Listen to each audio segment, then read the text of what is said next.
Voilà, toujours en direct, hein, évidemment, de l'hippodrome de Longchamp pour la REF, 3e saison.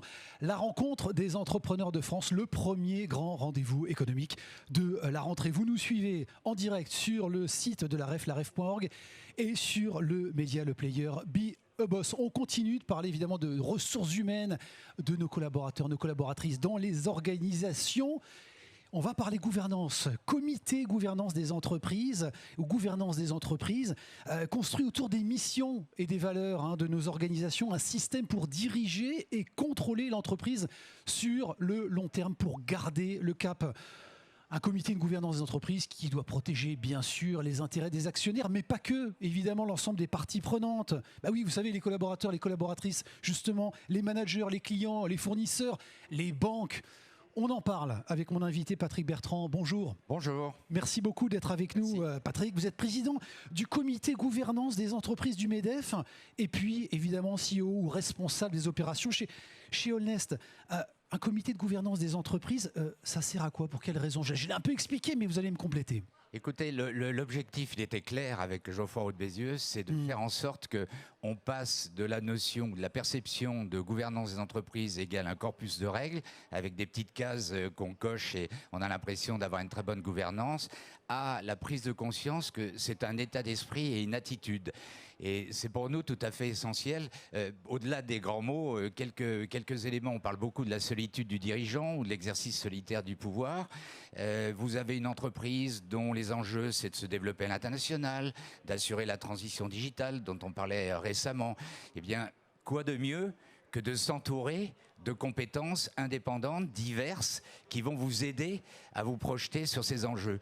Donc c'est ça la gouvernance d'entreprise, c'est une forme d'attitude, d'ouverture et de diversité de compétences pour accompagner le dirigeant ou la dirigeante d'entreprise. Et c'est vers cela que nous voulons travailler, parce que vous le savez, les entreprises en permanence réagissent assez mal sur les projets de loi, à une loi, une règle en plus, un règlement en plus, mais non, oublions tout ça, gardons l'esprit.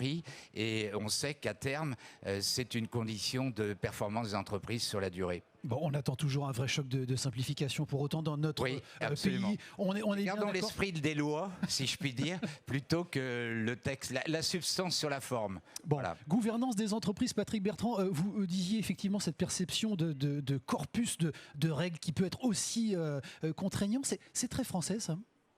C'est assez français, pas tellement d'ailleurs dans la philosophie globale, parce qu'il y a beaucoup de pays qui développent aujourd'hui des thématiques fortes autour de la gouvernance, mais ce qui est très français, c'est d'aller dans le détail du détail de la loi. Mais c'est pas au MEDEF qu'on dira le contraire, que notre sujet, c'est fixer le cadre général dans lequel les entreprises doivent évoluer, et nous allons déterminer les détails et les règles, et c'est cela qui nous paraît être la bonne attitude. Mais au-delà de ça, restons-en à l'esprit. Si on garde l'esprit de la loi, après peut-être que la petite case qui est importante, on l'a pas cochée, mais que son entreprise fonctionne de façon équilibrée avec l'ensemble des parties prenantes dont vous parliez tout à l'heure. Bon, voir un comité de gouvernance dans nos entreprises comme justement des effets d'opportunité, c'est récent. Il faut qu'on fasse évoluer les mentalités, les cultures sur ces sujets-là. C'est récent, oui, il y a une vraie prise de conscience au cours des dernières années. Alors, il y a un contexte global, il y a la perception de tout ce qui se passe autour de l'entrepreneuriat, des startups, cette ouverture, cette diversité, un monde qui change à grande vitesse, et la crise en a été un très bon exemple. Perception que tout seul ou toute seule, on ne va pas y arriver, ou on y arrivera en tout cas beaucoup moins bien. Et la deuxième chose, c'est aussi de regarder un peu ce qui se passe. Quand on voit les quelques difficultés que peuvent avoir certains grands groupes, on trouve toujours à l'origine un problème de gouvernance. On parle des difficultés économiques, etc. Mais à la base, ce qui est posé comme question et comme problème, c'est un problème de fonctionnement interne, de prise en compte de l'ensemble des parties prenantes qu'on évoquait tout à l'heure, d'organisation du pouvoir. C'est pas la bonne gouvernance, c'est pas la perte du pouvoir du dirigeant ou de la dirigeante, c'est l'organisation du pouvoir de façon à profiter de cette diversité dont je parlais tout à l'heure, plutôt que d'être dans une démarche totalement monolithique. Bon, le frein, c'est justement de peut-être appréhender la perte de pouvoir quand on est dirigeant d'une entreprise, se dire que finalement ça va être dilué, je vais perdre la main en tant que dirigeant. Oui, mais ça, j'allais dire que c'est une vision assez ancienne, c'est-à-dire que c'est une vision verticale du pouvoir. En fait, on voit bien que les choses évoluent et que ce pouvoir se légitime non pas uniquement à partir de règles et de règlements, mais se légitime à partir de l'attitude d'un dirigeant ou d'une dirigeante par rapport à son entreprise et par rapport à l'ensemble des parties prenantes, ce que vous évoquiez tout à l'heure. Donner le sentiment qu'on est une entreprise ouverte. Aujourd'hui, il y a une guerre des talents absolument phénoménal. Vous pensez vraiment que vous allez attirer les talents si le sentiment est que votre boîte est une boîte processée, totalement verticale, où il n'y a aucune initiative, aucune autonomie, si votre entreprise ne fait pas appel à la diversité, en premier lieu à une politique avérée d'équilibre entre hommes et femmes. Tous ces éléments-là, eh bien, concourent d'une certaine façon, asseoir, entre guillemets, ce mot n'est pas très joli, mais asseoir le pouvoir du dirigeant pouvoir au sens de la légitimité. Parce qu'au fond, c'est ça, c'est est-ce que je suis légitime? Quand je suis légitime, j'ai une forme de pouvoir. Une légitimité qui est évidemment interrogée, interpellée aujourd'hui plus que jamais. Comité gouvernance des entreprises, de qui très concrètement il est constitué? Comment est-ce qu'on le construit pour que ça fonctionne dans la durée? Alors, eh bien, on rejoint le sujet de la diversité. On a évité, dans la composition, de partir des personnes qu'on connaissait. Et c'est exactement une démarche qu'on doit avoir quand on crée un board ou un advisory board. C'est de dire, au fond, on a besoin de quel type de profil? Établir la cartographie. Donc, pour nous, c'était évident. Hommes-femmes, c'était intergénérationnel. Après, entreprise de toute taille, avec actionnariat familial, actionnariat financier, coté ou non coté.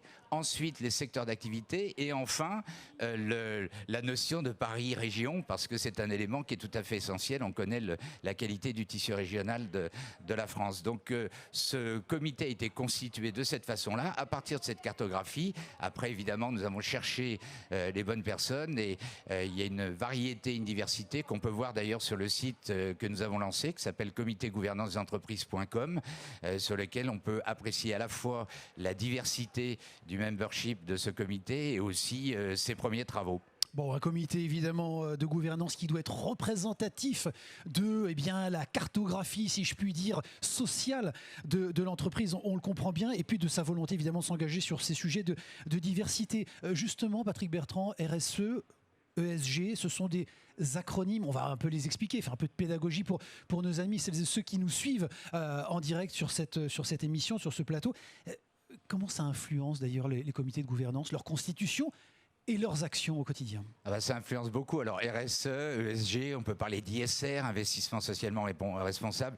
Les acronymes fusent, peu importe. Là encore, ce qu'il faut retenir, c'est la notion globale consistant à intégrer le fait que si on projette son entreprise sur le long terme, on doit prendre en compte non pas simplement la notion de court terme, c'est-à-dire quel est le profit que je fais pour pouvoir développer mon entreprise, mais l'ensemble des dispositifs qui vont assurer la pérennité de l'entreprise. Premier élément, les talents, j'en parlais tout à l'heure, la diversité, le respect du climat, la prise en compte des collaborateurs et des collaboratrices. Et tout ça se regroupe sous ces acronymes. Alors, la vraie question, c'est est-ce que je le dis dans mon rapport annuel? Là, je fais 15 belles pages où j'explique tout ce que je fais. Bon, c'est déjà un premier élément. Le deuxième élément, c'est de s'engager. Et donc, le combat d'aujourd'hui, c'est de faire en sorte qu'il y ait des critères qui soient établis, c'est-à-dire que les entreprises se donnent des objectifs chiffrés, que chaque fin d'année à l'Assemblée Générale, elles rendent compte, mais elles rendent compte non pas des actions qu'elles ont menées, mais un petit peu comme quand en début d'année, très traditionnellement, on donne un peu la prévision de résultats. Eh bien, quelle va être ma prévision en matière d'empreinte carbone, de recrutement, de taux de turnover de mes collaborateurs, collaboratrices, de ma prise en compte de la diversité à l'intérieur de l'entreprise, et d'en rendre compte. Et notre propos, notre souhait, notre souci, c'est de faire en sorte que progressivement, les entreprises prennent en compte le fait qu'à l'Assemblée Générale ou dans son rapport de gestion ou son rapport annuel, annuel, on ne rend pas simplement compte de ses résultats, mais on rend compte de ses résultats financiers, mais on rend compte de ses résultats sur l'ensemble de ces éléments qui vont permettre à l'entreprise de s'assurer une dynamique sur le long terme. Bon, ces critères environnementaux, sociaux et de gouvernance pour la RSE, évidemment, responsabilité sociétale et environnementale. Patrick Bertrand, je vous pose la question très directement. Là, globalement, sur l'ensemble de nos entreprises engagées sur ces sujets-là, on est encore dans beaucoup de cosmétiques et de washing où on a de vrais engagements, de vrais niveaux de maturité.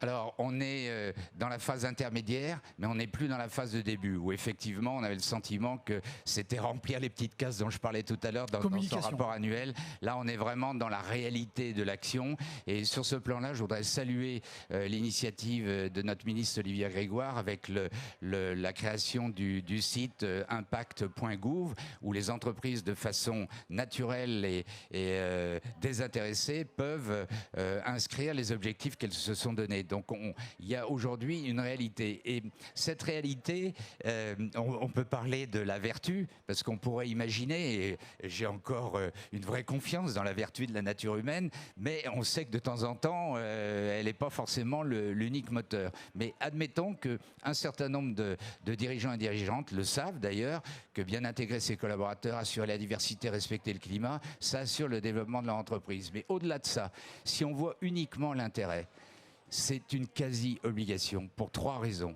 La première, je l'ai évoqué, recrutement des talents. On ne vient pas dans une boîte qui bousille le climat, qui n'assure pas un équilibre homme-femme. Et on sait que cette guerre des talents, elle est absolument phénoménale. Avec des talents qui sont particulièrement attentifs à ces sujets aujourd'hui. Absolument. Ils ne vont pas n'importe où. Absolument. Bon. Deuxième élément, les clients. Les clients, on sait aujourd'hui qu'ils regardent, notamment dans ce qu'on appelle la consommation courante, ils regardent d'où vient le produit, est-ce que c'est un circuit court, est-ce que c'est un produit biologique, etc. Et troisième élément, ce qui est totalement nouveau depuis 2 ou 3 ans, je parlais de l'ISR tout à l'heure, les fonds d'investissement. C'est les actionnaires aujourd'hui, il y a d'ailleurs des fonds dits à impact, mais d'une façon plus générale, il n'y a plus aucun fonds d'investissement qui ne se préoccupe pas de ces différents critères de respect de la RSE ou de l'ESG, comme on l'évoquait tout à l'heure. Donc, si on met à côté la vertu, et Dieu merci, heureusement, il y a beaucoup de dirigeants et dirigeantes vertueux, de toute façon, c'est votre intérêt, dirigeants et dirigeants d'entreprise, de mettre en place ce dispositif, parce que ça va vous permettre de lever des capitaux, de recruter des collaborateurs et d'augmenter votre capacité à développer votre chiffre d'affaires avec plus de clients. Bon, Patrick, vous avez évoqué évidemment un sujet temporalité tout à l'heure. Je voudrais qu'on revienne dessus parce que court terme, long terme, EBITDA évidemment versus KPI financier. Comment ça marche? Est-ce que justement on est en train de vivre une logique et une approche différente sur ce sujet temporel? Alors je l'espère. En tout cas, notre propos, c'est effectivement de dire un peu, de façon un peu mécanique, halte à la dictature de l'EBITDA. L'EBITDA est un élément qui est important parce qu'il permet de valider, de vérifier que l'entreprise est performante à court terme. Mais il faut bénéfice avant intérêt, impôt et amortissement. Hein, voilà, bien exactement. Voilà. Mais il faut absolument maintenant que la performance globale d'une entreprise prenne en compte les éléments qu'on évoquait tout à l'heure. Et si on prend un exemple sur le climat, vous avez sur le climat où une entreprise qui a beaucoup délocalisé, avec une empreinte carbone forte, parce que d'abord elle ne crée pas des emplois sur son territoire, et deuxièmement il faut rapatrier les produits. Assez clairement, ces éléments-là ne sont pas pris en compte. C'est-à-dire, on paye aujourd'hui le capital humain avec ses salaires, on paye le capital financier avec par exemple les dividendes, mais on ne paye rien sur le capital planète. Donc une entreprise qui serait responsable versus une autre entreprise dite non responsable au regard des critères qu'on a évoqués, on ne le voit pas dans les comptes. Et c'est le sens et c'est l'enjeu des KPI extra-financiers. Mon propos, notre idée, c'est qu'un jour, ces KPI extra-financiers ne soient plus de l'extra-financier, mais soient traduits dans les comptes de telle façon qu'on ait, entre guillemets, un EBITDA compliance RSE ou ESG, de telle façon qu'on puisse juger ces éléments-là. Mais regardez très concrètement, un acheteur, par exemple, dans une entreprise, notamment dans la grande distribution, bon, leur job, c'est de faire en sorte d'acheter du mieux possible pour produire et fournir un produit qui soit le moins cher possible. Bon, très clairement, dans la proposition de vente à ce fournisseur, à cette entreprise de grande distribution, il n'y a pas l'impact climat, alors que c'est un produit qui peut être produit sur place, c'est un produit qui a pu être produit à 10 000 km de là.